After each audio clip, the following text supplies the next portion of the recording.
Nous allons étudier le Daf, Lamed Dalet, dans Masechet Nazir. Et nous allons reprendre très rapidement la fin du Daf, Lamed Gimel Amud Bet, aux deux points. Ta'ama Mishum Dirtia Lahorav. La raison est parce qu'il est retourné en arrière. On rappelle rapidement ce qu'on a vu dans la Mishnah. On a vu dans la Mishnah un cas où 6 personnes se promenaient en chemin, rencontraient une personne au loin, et que chacun faisait un vœu de Nézirut par rapport à l'identité de la personne. Je suis Nazir parce que c'est un tel, l'autre dit je suis Nazir parce que ce n'est pas un tel, un autre dit je suis Nazir parce que vous les deux premiers vous l'êtes, ou les deux premiers vous ne l'êtes pas, et ainsi de suite, et le dernier qui fait un Néder de Nazir par rapport à la Nézirut des 5 premiers. Et là-dessus on avait vu une marloquette entre Bet Shammai, Bet Hillel et Rabbi Tarfon. Selon Bet Shammai, eh bien ils sont tous Nazir. Selon Bet Hillel, ça va dépendre de justement des cas où la condition sera réalisée ou pas. Et selon Rabbi Tarfon, qui est celui sur lequel on termine ce cas de la Mishnah, selon Rabbi Tarfon, aucun, parce que finalement chacun a fait un vœu de Nézirut en n'étant pas certain de la véracité de la condition qu'il a émise, et donc c'est la raison pour laquelle sur Rabbi Tarfon, personne n'est Nazir. Et à la fin de la Mishnah, on avait dit, si la personne qui est au loin a finalement rebroussé chemin, et donc on n'a jamais pu savoir au final si réellement c'était la fameuse personne ou pas, et donc on n'a jamais pu déterminer si le Nazir numéro 1 ou la personne numéro 1 ou numéro 2 était Nazir, et donc en conséquence on n'est pas non plus au courant des numéros 3, numéro 4, ainsi de suite, eh bien dans ces cas-là, il n'est pas Nazir, personne n'est Nazir. Et là, moi, du coup, pose une question. Puisqu'à la fin de la Mishnah, on me dit, juste après Rabbi Tarfon, on me dit, Irtia la Hora veno Nazir, que si la personne a rebroussé chemin, il n'est pas Nazir, personne n'est Nazir dans la bande. La Gemara a l'air de déduire que Ta'ama Mishum dit Irtia la Hora. La raison en est, parce que justement, il a rebroussé chemin. Ha'atili Kaman, ce qui sous-entendrait que si il était venu et qu'on avait su qui il était, Nazir, il y avait Nazir, donc il y aurait une personne qui serait Nazir. Madimani, qui est le Tana, qui pense là, il est Rabbi Tarfon. Si c'est Rabbi Tarfon, c'est pas possible. Mais il y avait Nazir. Est-ce que tu peux dire selon Rabbi Tarfon, il est Nazir, puisque selon Rabbi Tarfon, qui est Vande Besha'ata, Nekanazar, Loyada, Iplonihu, Ve'ilo, puisqu'au moment où il a fait une Neder de Nézirut, il ne savait pas réellement si c'était cette personne ou non. Eh bien, à ce moment-là, Nézirut, est-ce que la Nézirut prend effet? On sait très bien que non. Et en plus, on a une braïta qui confirme. Vehatanya Rabbi Yehuda Omer, Mishou Rabbi Tarfon. On dit que Rabbi Yehuda disait au nom de Rabbi Tarfon. Enechad Mehem Nazir. Dans le Mishnah, aucun n'est Nazir. Pourquoi? Les fiches Elon Itena Nézirut et la Leafla'a. Car la Nézirut n'a été donnée, ne peut fonctionner que Be'afla'a. Donc là, c'est marqué dans la Torah, Ish Kefli Lindor Neda Nazir. La Shem, lorsqu'un homme va prononcer les afli, c'est prononcer de manière précise. Et ce mot léafli qui est un peu en trop dans la Torah, parce que dans tous les cas, quelqu'un qui s'engage à être nazir, on s'en doute que c'est par la parole. Ici, on parle de prononcer pour justement exprimer une idée supplémentaire sur le Rabbi Tarfon, qu'il faut que le neder soit exprimé de manière claire, de telle sorte à ce que la personne, lorsque la personne s'engage, elle sache exactement si elle va être nazir ou pas. Le fait de prendre une nézirut qui est liée à une situation et une condition dont la réalisation est douteuse, eh bien selon Rabbi Tarfon ça ne marche pas. Donc on a la confirmation de la vie de Rabbi Tarfon qui est expliquée dans cette braïta. Et donc du coup la fin de la Mishnah qui nous dit que c'est parce que la personne est repartie à rebrousser chemin qu'il n'y a pas de nazir. Ça ne peut pas être Rabbi Tarfon, parce que même s'il était venu selon Rabbi Tarfon, personne n'est nazir, puisque chacun a fait une nézirut qui était liée à une condition qu'on n'était pas certain de voir se réaliser. Et là Rabbi Yehuda Dekeri, la Gemara, c'est peut-être Rabbi Yehuda de Keri, Rabbi Yehuda, sur l'histoire de Keri. Donc Keri, c'est une partie d'une tevoa, d'une récolte. Détania, c'est une braïta. Reini Nazir, almenat sheye bekeri hazeh me'akor. Celui qui a une récolte et qui dit je suis Nazir, si dans ce grenier-là, dans cette partie de la récolte, il y a la quantité de 100 corps. Ve'alar, et il va pour vérifier, osh nignav osh avad. Il se rend compte qu'en arrivant, la récolte a été volée ou a été perdue. Là, si on a une marloquette qu'on avait vu aussi il y a peut-être 2-3 semaines dans la Masechet, Rabbi Shimon dit qu'il est nazir, dans le doute. Rabbi Yehuda Matir, Rabbi Yehuda, il est matière. Rabbi Shimon dit que comme on ne sait pas réellement si il est nazir, un peu comme ce qu'on a vu récemment, que dans le doute il prendra une deuxième naziroute, là c'est pareil, dans le doute on ne sait pas si il est nazir ou pas, donc il est nazir. Selon Rabbi Yehuda, il ne l'est pas. Pourquoi il ne l'est pas? Parce qu'il a finalement fait une naziroute qui était liée à une condition qu'elle-même n'était pas certaine. Comme il a fait une naziroute qui était liée à un avis qui n'était pas certain, sur le Rabbi Yehuda, la personne n'est pas engagée. La Gemara maintenant revient sur Rabbi Shimon. Rabbi Shimon, ça va. Kevan de Ilul Onignav, Dilma Havu Bemeako. Si elle n'était pas volée la récolte, peut-être qu'il y avait la quantité qu'il a dit, c'est encore. Nazir Ashtanami avait. Eh bien, il est nazir. Eh bien, pareil chez nous. Vacha, Nami, Kevan de Iata le Kaman, Yeda Inan de Ploni Havai, avait nazir, Ashtanami avait nazir. Rabbi Shimon pensera aussi chez nous la même chose, que puisque si la personne était venue, et que c'était réellement la personne que on avait pensé, il aurait été nazir, eh bien, même si on n'a pas pu vérifier, c'est la même chose. Donc on a finalement une transcription entre la vie de Rabbi Shimon Bar Bankeri et notre Mishnah chez nous. Maintenant on reprend une nouvelle Mishnah. Ra'a et Koi. Quelqu'un voit un animal, donc c'est un Koi. Koi c'est un animal qui, dans la Gemara, on a un doute s'il a un statut de Behema, donc d'animal domestique, ou de Haya, d'animal, on va dire, non domestique, sauvage. Quelle est la différence entre les deux? C'est par rapport à la mise de Kisui Adam. Est-ce que lorsque on tue l'animal, est-ce que on doit cacher le sang ou pas, lorsqu'on fait la shrita? Et est-ce que les graisses de l'animal sont interdites, autorisées, en fonction du statut de l'animal, Behema ou Haya? Eh bien, on passe d'une halakha à une autre. Et donc, du coup, c'est là-dessus que les sages discutent. Ce koi, qui est un animal, dont on a du mal justement à cerner le statut, est-ce qu'il est behema, est-ce qu'il est animal domestique, est-ce qu'il est non domestique, ou est-ce que finalement, c'est encore quelque chose à part. Et du coup, on a une personne qui voit un koi, ve'amar, et il dit, Reini nazir, chez Haya, je suis nazir, parce que cet animal, et Haya, est un animal justement sauvage. Le deuxième dit, Ma Reini Nazir, chez Zeno Chaya. Je suis Nazir, parce que si ce n'est pas justement un animal sauvage. Le troisième dit, Reini Nazir, chez Zebema. Je suis Nazir, parce que c'est un animal domestique. Et le quatrième, Reini Nazir, chez Enzebema. Je suis un Nazir, parce que justement ce n'est pas un animal domestique. Donc finalement, les quatre premiers, qui font à chaque fois deux paires de Nézirut d'engagement, inverse. Un, il dit, il lie sa Nézirut au fait que l'animal soit sauvage et l'autre pas sauvage, et l'autre domestique et pas domestique.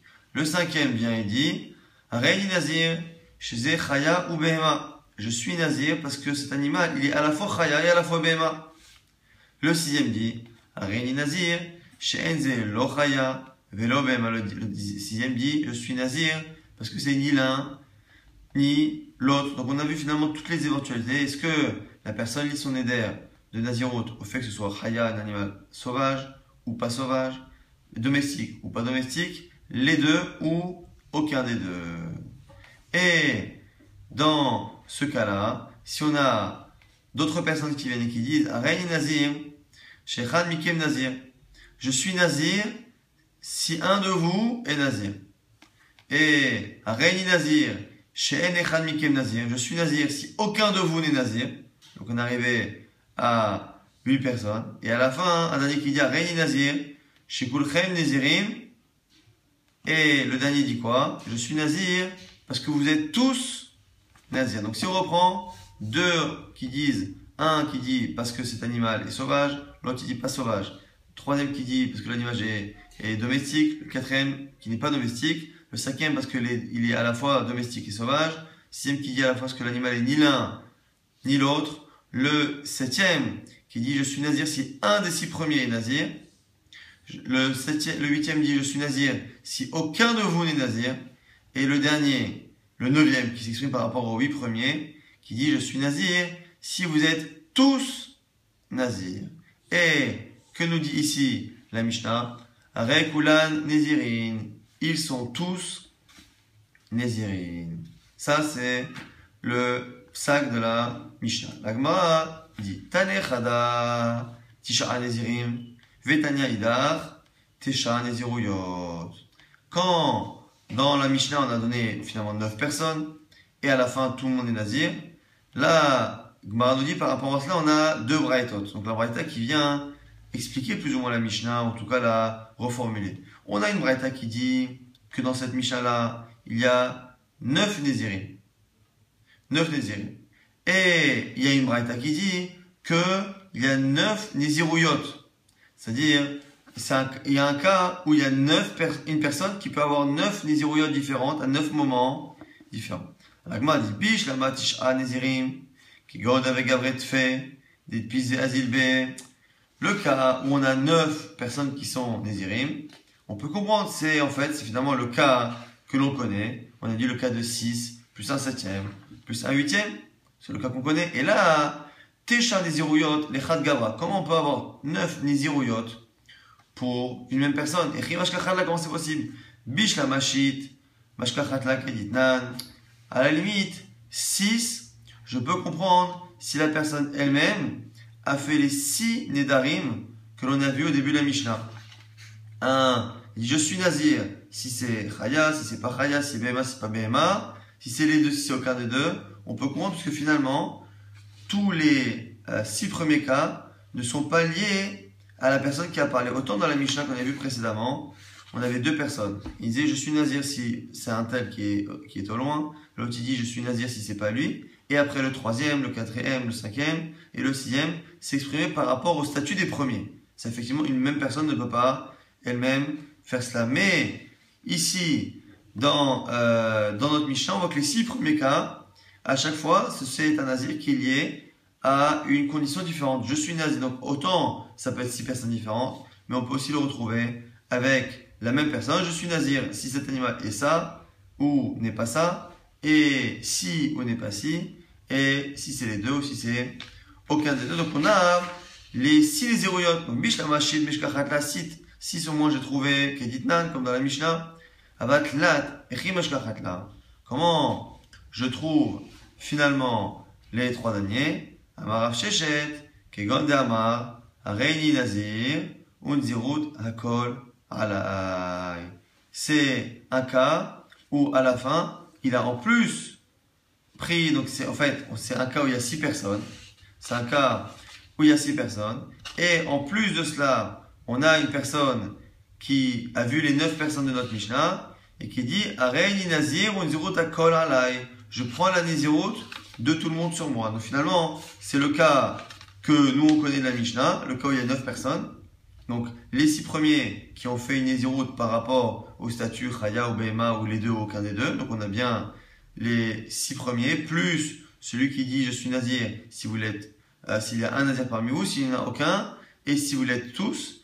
Et on a une 10e personne qui dit je suis nazir et je prends la néziro de tout le monde. Et donc du coup il a intégré les 9 nézirouyot, il les a prises à lui. Et c'est là-dessus que la braïta dirait qu'on peut à la fois trouver 2 braïtot, une qui parle de 9 nézirim, 9 personnes qui sont nazirs, et une autre qui parle d'une personne qui prend elle-même 9 nézirouyot. C'est celui qui a justement pris le Kana Mishnah et qui a pris à lui ces 9 nézirouyot. Adran alach, Bet Shammai, on a terminé le Perek. Bet Shammai, on attaque un nouveau Perek. Shosha minim asurim ben nazir. Il y a 3 choses qui sont interdites pour le nazir. Hatum'a, l'impureté. Vatiglachat, le fait de se couper les cheveux. Vehiyotsemina gefen, et tout ce qui sort de la vigne. Vechol yotsemina gefen, mistafin zeimze, et tout ce qui provient de la vigne, eh bien, s'additionne pour arriver à la quantité de kazaïd, de la taille d'une olive, qui rend la personne le nazir hayab. En hayab, donc du coup, on peut finalement avoir un kazaïd qui est composé un peu de la peau, un peu des grains et un peu du raisin lui-même, tant que l'on a kazaïd de ce qui sort de la vigne. En hayab achiyochal mina navim kazaïd, et on est hayab que tant qu'on a pris justement des raisins ou d'équivalents en quantité de kazaïd. Là-dessus justement par rapport à ce kazaïd, à cette quantité d'une olive et de réveït, donc c'est kazaït l'olive pour pour le solide, et réveït ayaïn, réveït à log, c'est le quart d'un log pour le liquide. Et bien là-dessus justement on avait une première version de l'enseignement de la Mishnah qui finalement a été corrigé par la suite. Mishnah Rishona, la Mishnah nous dit qu'au départ, l'enseignement qu'on disait, que pour être hayaf par rapport au jus de raisin ou au vin, il faut boire, réellement boire au sens propre du terme, la quantité d'un réveil de yaïn de vin. Rabbi Akiva Omer, Rabbi Akiva est venu dire, Afilou sharapito bayaïn, même si la personne a bu cette quantité de réveil de yaïn, de quart de log, qu'il l'a bu non pas normalement dans un verre, mais qu'il l'a bu absorbé dans un aliment, donc pendant un pain qui était trempé dans du vin et qui en a absorbé la quantité d'un réveillite et que la personne a consommé le pain et donc le réveillite qu'il y avait dedans, eh bien, filou, sharapito bayaïn, vieshba kedelet sarev kazaït, et qu'il y a de quoi arriver à la quantité de kazaït, hayab, il est hayab. Donc, du coup, on pensait au départ qu'il fallait le boire directement, on voit que finalement, même absorbé, ça marche. Hayab la yaïn mipna asmo, ala navim mipna asman, et il est hayab sur le vin, et il est chayav aussi sur les jus de raisin, à part vers harsanim, bifni asmam, et sur les harsanim, vers la zagim. Alors justement, la Mishnah ici va essayer de définir ce que c'est harsan et zag, c'est plus ou moins les peaux et tout ce qui est pépins dans le raisin, mais on verra justement que sur la définition de chacun, on a une machloket. Rabbi Lazar ben Azariah Omer. Rabbi Lazar ben Azariah disait, Eno chayav at shochal shne harsanim vezag. Il n'est chayav que s'il mange 2 harsanim et un zag. Donc 2 harsanim, on verra. Selon les avis, on a vraiment l'avis au contraire, est-ce que c'est l'extérieur, donc la peau, et les pépins, ou les pépins et la peau. Eluhen harsanim ve eluhen zagin. Voici ce que sont harsanim et voici ce que sont zagin. Harsanim, elu hachitsonim. Harsanim, c'est ceux qui sont hitsonim, ceux qui sont à l'extérieur, donc c'est la peau. Azagim, et donc du coup, par élimination, zagim, elu penimim, c'est ceux qui sont à l'intérieur, donc c'est les pépins. Divrei Rabbi Yehuda, ça c'est Rabbi Yehuda. Rabbi Yossé Omer, Rabbi Yossé nous dit, Shilotitae, ne te trompe pas, Kizuk shel behema, c'est comme une paire que l'on a dans des animaux, lorsqu'on a 2 animaux, la paire, Hisson Zug.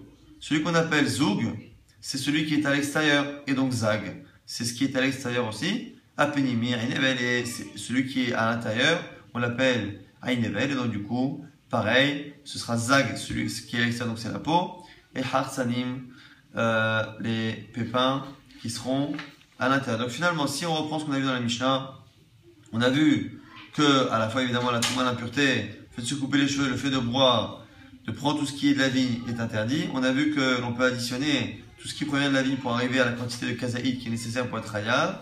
On a vu que finalement, en conclusion, le réveil de vin pouvait être consommé pour être hayab, absorbé dans un aliment comme du pain. Et on a vu qu'on avait une marloquette. Est-ce que on peut qu'avec des kharsanim ou qu'avec des zagim être hayab, ou est-ce que dans ces cas-là il fallait au moins 2 kharsanim et un zag? Et sur la définition de kharsan et de zag, on a une marloquette. Il y en a qui disent que kharsanim c'est justement la peau et zag c'est les pépins. Il y en a qui disent que c'est exactement l'inverse. C'est zag les peaux et kharsan les pépins. On reprend maintenant la Mishnah qui est expliquée ici par la Gemara. Shlocha minim asurim benazir. À Touma, on a dit dans la Mishnah que 3 choses étaient interdites, le fait de s'impurifier, et ainsi de suite. Et on a dit à la fin que hayotse mina gefen, et aussi ce qui sort de la vigne. Alors la Gemara déduit, si on dit hayotse mina gefen, ce qui sort du vin, hayotse mina gefen in, gefen atzmo, lo, ça a l'air de dire que la vigne elle-même, et par exemple, on a dit hayotse mina gefen, ce qui provient de la vigne. Le produit de la vigne, c'est quoi le produit de la vigne? C'est donc le raisin, le jus de raisin, les liqueurs, ainsi de suite. Tout ce qui provient, les produits dérivés, finis, qui viennent de la vigne. Mais la vigne en elle-même. L'eau, c'est quoi la vigne elle-même? C'est les feuilles de vigne, c'est le loulab, le tronc de la vigne. Est-ce que ce tronc et les feuilles sont inclus? La Gemara déduit que non, puisqu'on a dit que ce qui provient, le produit dérivé, produit fini de la vigne, oui, mais ça a l'air d'exclure la vigne en elle-même. Gefenat smolo. Alors, on a dit du coup, maintenant la Mishnah, Delo ki Rabbi Eliezer, elle n'est pas comme Rabbi Eliezer. Pourquoi? Parce que Détania, il y a une braïta qui dit que Rabbi Eliezer Omer, que Rabbi Eliezer disait, Et à chaque fois qu'il y a marqué Rabbi Elazar dans la Gemara ici, selon les Rishonim, les commentaires, il faut lire Rabbi Eliezer. Rabbi Eliezer Omer, Afilou Alin Velo Lavin Bemashma, parce que lui il pense que la Torah a interdit au Nazir à la fois Alin, les feuilles, Velo Lavim, le loulav, donc ce tronc de la vigne. Ika de Amreina qui disent que cette discussion-là, cette étude n'a pas été faite sur le début de la Mishnah. Au début de la Mishnah, on a 3 choses sont interdites, dont ce qui provient de la vigne. On a dit que ce qui provient de la vigne, ça exclut la vigne elle-même. Et qu'est-ce que non? La déduction n'a pas été faite sur cette partie de la Mishnah. Ika de Amreina, Asefa, il y a qui enseignait cette halakha-là, Asefa, sur la fin de la Mishnah. Eino chayav, ad she'ochal min hanavim, kazait. Alors on a dit à la fin qu'il n'est chayav que s'il consomme du raisin en quantité de kazaït. Pourquoi on a dit du raisin? Minanavim in, me'agefen asmo lo. Si on a parlé du raisin, qu'on n'a pas parlé de la vigne, c'est pour dire justement qu'il n'y a pas, il n'y a que les produits de la vigne qui eux-mêmes interdisent le nazir, mais pas la vigne en elle-même. Et là-dessus, on aurait dit matnitin de l'oki Rabbi Eliezer. Donc cette Mishnah-là, ces déductions prouvent que la Mishnah n'est pas comme Rabbi Eliezer. Pourquoi? Encore une fois, Tanya, Rabbi Elazar, parce qu'on a dit au nom de Rabbi Eliezer, Afilo, Alin, Velulavim, Bemashma, que Rabbi Eliezer pensait que l'interdit de la Torah du Nazir inclut à la fois les feuilles, les lulavim, le tronc, et donc pas seulement les produits qui sont fabriqués à partir du fruit de la vigne. La Gemara maintenant essaie de comprendre cette marloquette entre Rabbi Eliezer et le Tana de notre Mishnah. Pourquoi, selon certains, il n'y a que les fruits, Tana de la Mishnah, et ce qui en est produit, et selon Rabbi Eliezer, toute la vigne, de A à Z, est interdite. Alors pour cela, on va mieux comprendre. On a 2 versets dans la Torah, donc 2 versets qui se suivent, et marqué au sujet du Nazir. Miyayin veshecha yazir. Du vin et de tout ce qui est boisson aussi à base de jus de raisin, yazir, il s'interdira. Homes yayin, homes shecha, le ishin ne pourra pas non plus prendre tout ce qui est vinaigre à base de ces vins et ces jus de raisin. Chol mishrat anavim lo yishte, il ne pourra pas non plus boire tout ce qui est toute boisson qui est fait à base de macération de raisins dans de l'eau. Va anavim et des raisins lahim viveshim, humides ou secs, lo yochel. Donc on a un premier verset qui nous donne vraiment le détail de ce qui est interdit. Donc à la fois le vin, le jus de raisin, les vinaigres faits à base de ces boissons, la boisson qui peut être faite en laissant macérer du raisin qui fait justement une boisson au goût du raisin, et il ne pourra pas non plus prendre des raisins ni humides ni secs. Donc premier verset qui donne vraiment des précisions sur ce qui est interdit. Le deuxième verset va à un moment donné élargir Kol Yemenizro, tout le temps de sa Nézirout, Mikol Hashaya Ase, Mi Gefen Hayayin, de tout ce qui est fait à base de vigne de vin. Et donc du coup, en disant tout, on a l'impression que finalement, on a élargi l'interdit, mais à la fin, on le rétrécit en disant Mehartsanim ve'adzag lo yochel, depuis le hartsan jusqu'au zag, donc depuis la peau jusqu'au pépin, ou depuis les pépins jusqu'à la peau, en fonction de Rabbi Yossi, Rabbi Yudan dans la Mishnah, il ne consommera pas.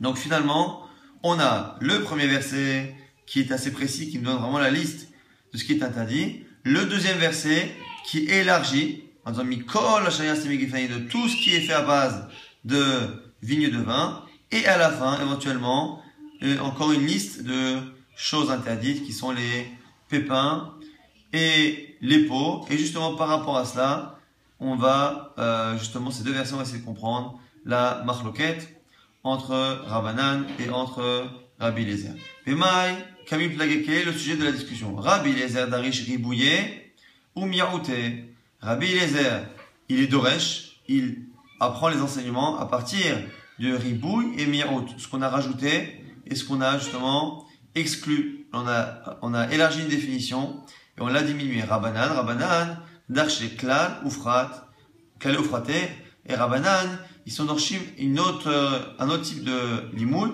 qu'on appelle Klal ou Prat, une généralité et une exception. Et justement, on aura l'occasion dans le DAF, dans la fin de ce DAF et dans le DAF de demain qu'on étudiera, si Dieu veut pour Shabbat, de mieux expliquer ces 2 règles. Ça fait partie des 13 manières de déduire d'Alachot ou de la Torah, de comprendre exactement pourquoi chacun a choisi l'un et pas l'autre. En tout cas, on va essayer de comprendre déjà le début. Rabbi Eliezer, Darish, Ribouya ou Miaout. Et Rabbi Eliezer, il dit que c'est un ribouille ou Miaout. On a rajouté et on a enlevé. Mi Yahin Veshecha Yazir, le premier verset qui nous donne la liste. On a dit de Yahin Veshecha, ni le vin, ni le jus de raisin, ni les vinaigres, ni ce qui est macéré, ni le raisin humide, ni le raisin sec. On interdit tout. Miaet, premier verset, effectivement, est venu vraiment donner la liste et exclure tout le reste. Il n'y a que ces cas-là qui sont interdits, apparemment, et pas les autres. Deuxième verset qui vient, qui dit quoi? Mi koel hashaya c'est mi gefen hayayin, tout ce qui est fait à base de vigne de raisin, riba, c'est venu rajouter. Mi aet ve riba, riba hakol. Puisqu'on a un premier verset qui exclut, un deuxième qui vient inclure, rajouter, et bien finalement, ça vient tout rajouter. Maï riba, riba kol milé. Donc c'est venu rajouter toute la vigne. Donc selon Rabbi Eliezer, toute la vigne finalement est interdite puisqu'on a commencé par donner une liste qui semble exclure les autres et que finalement on a dit une phrase qui vient englober tout et on reste sur cette idée-là. Donc Maï miaet, mais du coup, faut bien comprendre qu'est-ce qu'on a exclu, parce que finalement, à un moment donné, on a quand même cherché à exclure, sinon on aurait dû dire depuis le départ tout. Maï miaet chez Bishta. Chez Bishta, donc c'est la grappe elle-même qui est exclue selon Rabbi Eliezer. Mais sinon, à part cette chose-là qui est exclue par le premier verset, de manière générale, colmilé tout, et donc même les troncs, même les feuilles de vigne sont interdites selon Rabbi Eliezer. Vers Rabbanan, comment ils comprennent ces psukim différemment? D'archer clalé ou praté. Ils lisent les psukim avec les drachot de klal ou prat. Donc klal c'est une généralité et prat c'est une exception. Alors, mi yayin veshecha yazir, le premier verset qui nous donne la liste de vin, de jus de raisin, de vinaigre et ainsi de suite, des raisins humides et secs, ainsi de suite. Mi veshecha yazir, prat, c'est un prat, c'est quelque chose de précis. Mi kol hashaya c'est mi gefen hayayin, klal, le deuxième verset effectivement vient encore une fois élargir simplement la suite du deuxième verset et aussi déduite par Rabbanan, c'est là que ça a tout changé. Mehar Sadim Ve'azag, le fait qu'à la fin, on a encore dit, depuis les peaux jusqu'au pépin, ou depuis les pépins jusqu'au pot, en fonction encore une fois d'explication, Hazar ou Parat. On est revenu faire une liste précise. Prat ou Klal ou Prat. Et on a un principe dans les règles de déduction. Lorsqu'on a quelque chose de précis, puis général, puis qui redevient précis, et Atadanela, qui a une perat, et du coup, tu ne peux justement apprendre que le perat. On restera sur la dernière idée lorsqu'on a finalement commencé par quelque chose de précis, que l'on a élargi pour revenir à du précis, on reste justement sur l'idée du précis, et dans la suite du DAF, qui justement est lié au DAF de demain, on expliquera mieux exactement comment chaque mode de déduction est différent et pourquoi chacun a choisi un mode et pas l'autre.